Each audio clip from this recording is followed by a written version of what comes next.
আসসালামু আলাইকুম প্রিয় দর্শক, অন্য মঞ্চের আলাপ চাইতায় আপনাদের সকলকে আমন্ত্রণ জানাচ্ছি।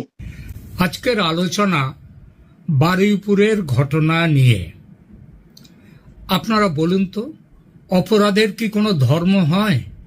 একজন ধর্ষক বা খুনির পরিচয় কি তার ধর্মীয় পরিচয় দিয়ে নির্ধারিত হবে, নাকি তার পরিচয় কেবলই একজন অপরাধী? পশ্চিমবঙ্গের বারুইপুরের ঘটনা আপনাদের কাছে নতুন করে বলার কিছু নেই। একটি নাবালিকা কিশোরীকে গণধর্ষণ ও হত্যার ঘটনায় আজ পুরো রাজ্য স্তব্ধ, শোকার্ত।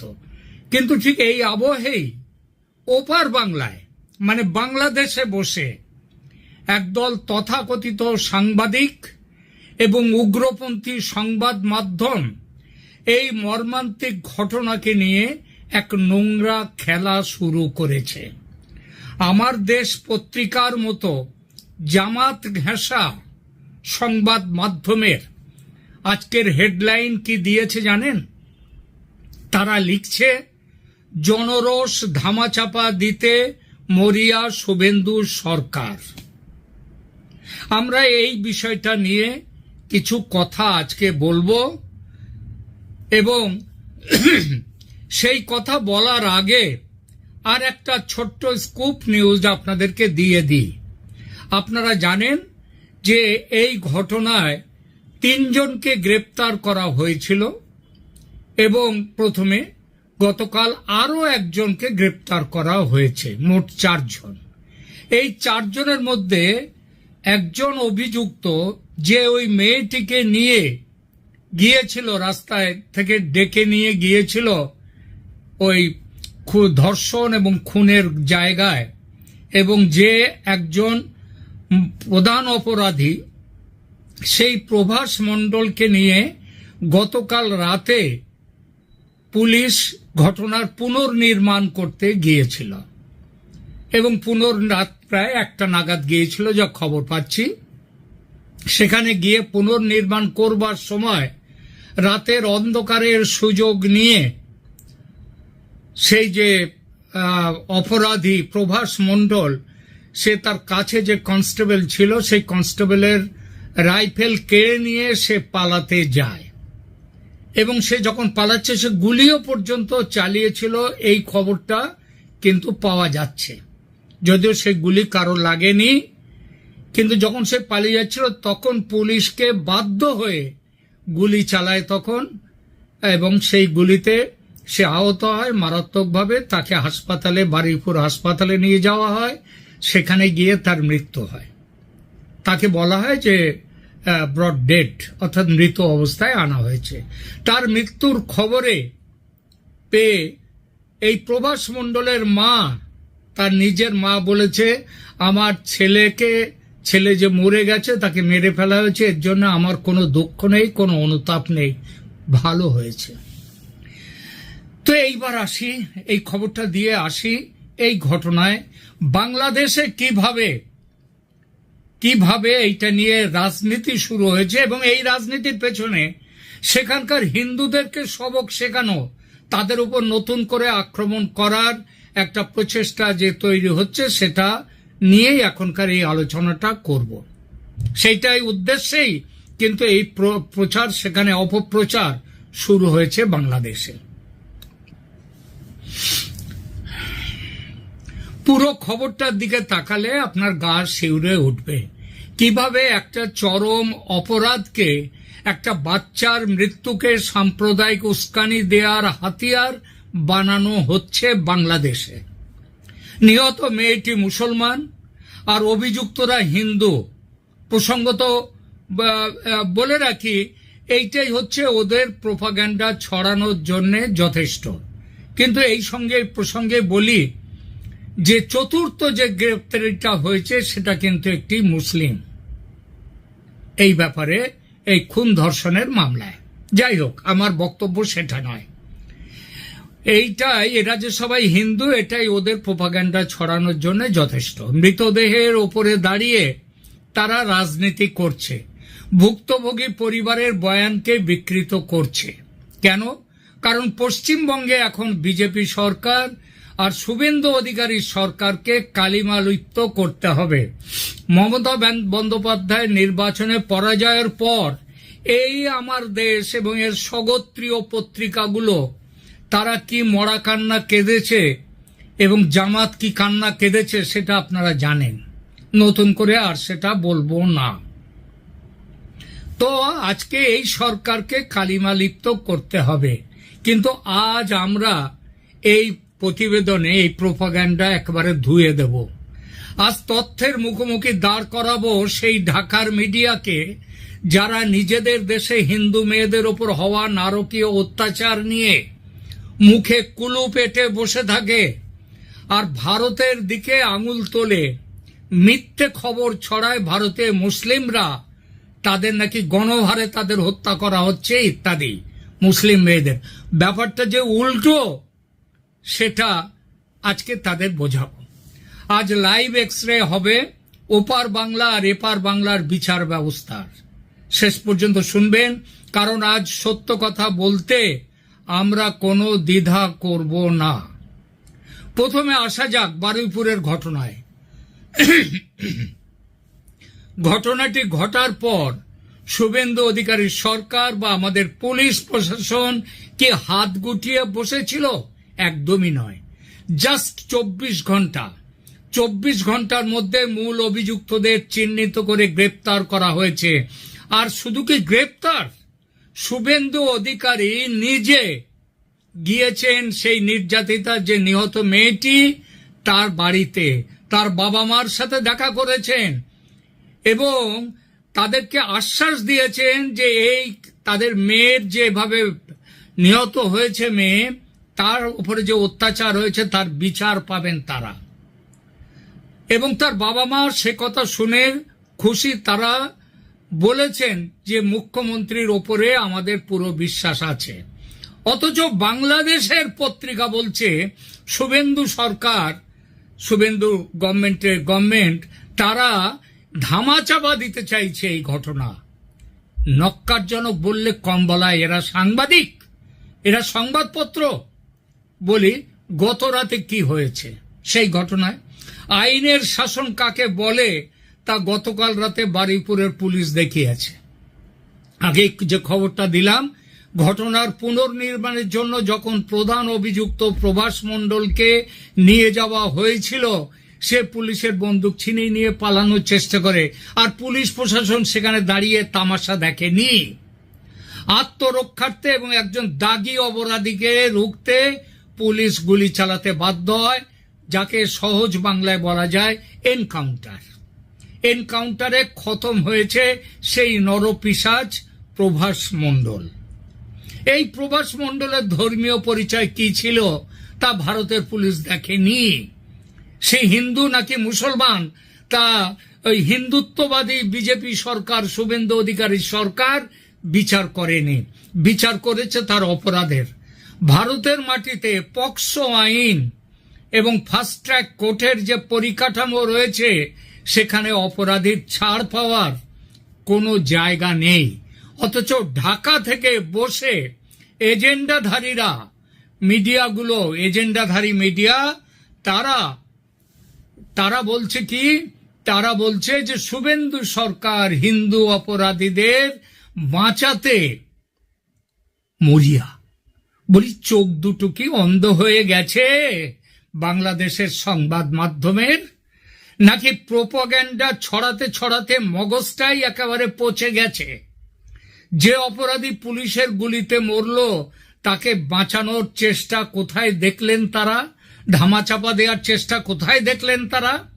আসলে কি জানেন, এদের উদ্দেশ্য বিচার পাইয়ে দেয়া নয়, এদের উদ্দেশ্য পশ্চিমবঙ্গের মাটিতে দাঁড়িয়ে একটি সাম্প্রদায়িক অশান্তি তৈরি করা এবং সেই অশান্তির আগুন বাংলাদেশে ছড়িয়ে সেখানকার যেসব হিন্দু পরিবার আছে তাদের উপরেও সেই আগুনটাকে ছড়িয়ে দেয়া। এইটাই তাদের উদ্দেশ্য। চলুন এবার একটু ওপার বাংলা যারা এত সমালোচনা করছে তাদের দিকে তাকানো যাক।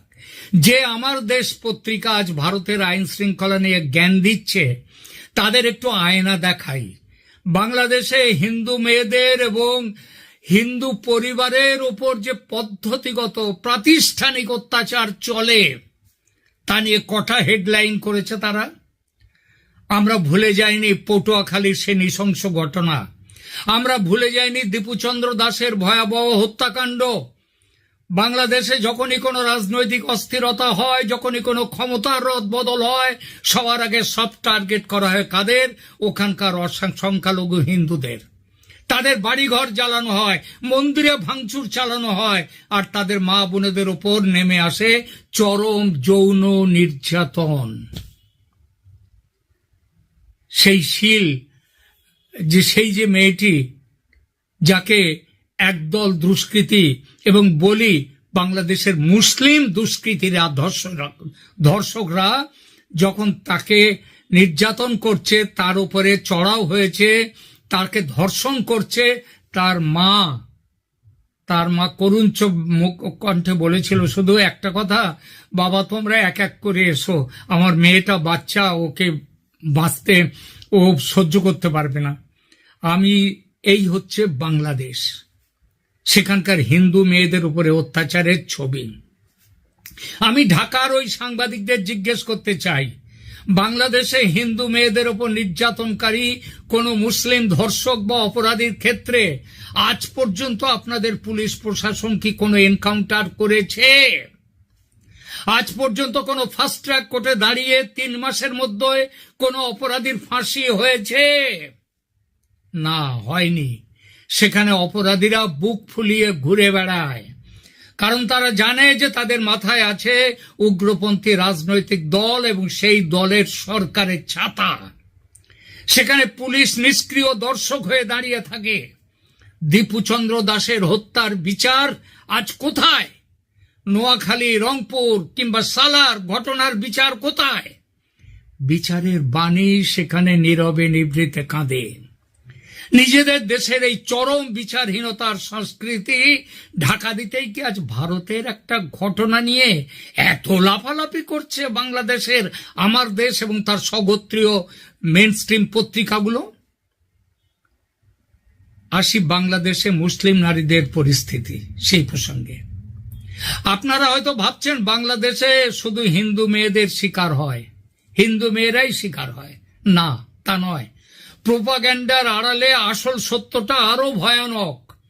বাংলাদেশের নিজস্ব মুসলিম সংখ্যাগরিষ্ঠ জনসংখ্যার তারাও কিন্তু সেখানে সুরক্ষিত নন। ওখানকার মানবাধিকার সংস্থাগুলো যেমন আইন ও সালিশ কেন্দ্র, তাদের বার্ষিক রিপোর্ট তুলে দেখুন, প্রতি বছর হাজার হাজার নারী ও শিশু সেখানে নির্মম ধর্ষণের শিকার হন। তারপর তাদের শ্বাসরোধ করে বা পুড়িয়ে হত্যা করা হয়। আর এইসব অপরাধের বিচারের হার কত জানেন?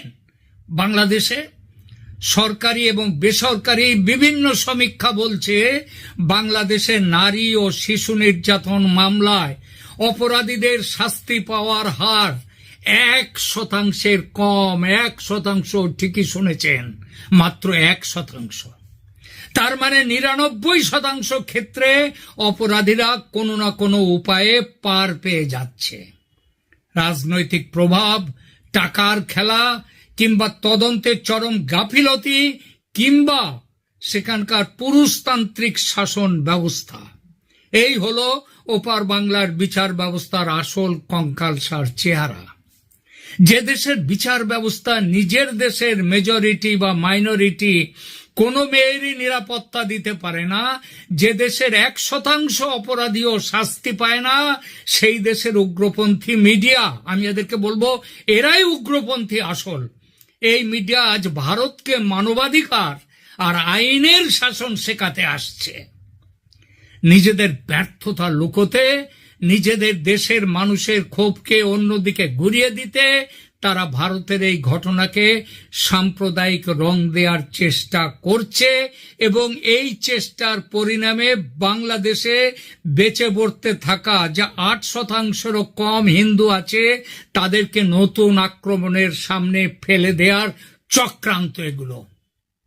অথচ একবারও এরা বলে না 1971 বাংলাদেশ যখন স্বাধীন হয়েছিল সেখানে 23% ওপরে হিন্দুরা ছিল।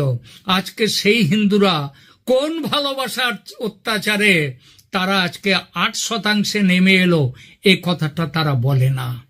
আসুন একটা সহজ তুলনা করি, যা দেখলে দুধ কা দুধ আর পানি কা পানি আলাদা হয়ে যাবে। আইনি কঠোরতা, এই ব্যাপারে পশ্চিমবঙ্গের কিংবা ভারতের কি এখানকার আইন? এখানে পক্সো আইন আছে, এখানে ফাস্ট ট্র্যাক কোর্টের মাধ্যমে দ্রুত বিচার হয়। বাংলাদেশে সেখানে ট্রাইব্যুনাল থাকলেও রাজনৈতিক প্রভাবে বছরের পর বছর মামলা ঝুলে থাকে। রামিজার মতো ভাগ্যবতী সেখানে খুব কম থাকে। রামিজাকে চিনতে পেরেছেন বাচ্চা মেয়েটি, তাকে ওখানে ধর্ষণ খুন করা হয়েছে।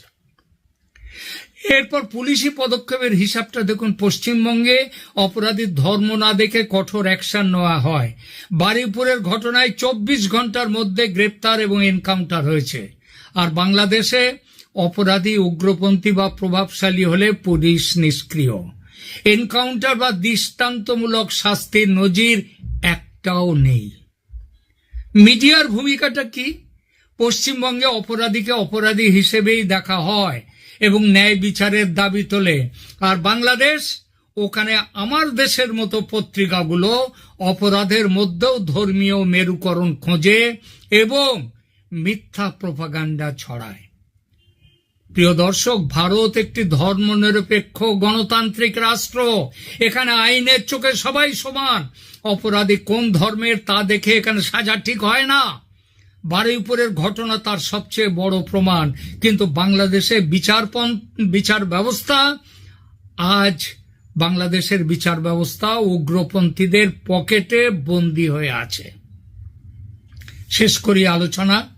বারুইপুরের সেই নিষ্পাপ মেয়েটি আজ আমাদের মধ্যে নেই।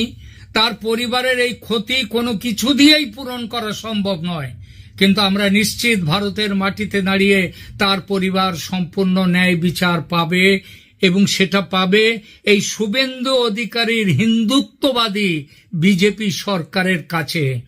এর আগে দুধেল গাইদের যে সরকার ছিল মমতা ব্যানার্জি, কিংবা তারও আগে 34 বছর ধরে যে সরকার ছিল বামেদের, কমিউনিস্টদের সরকার, তাদের আমলেও হাঁসখালি ধর্ষণ কাণ্ড হয়েছিল।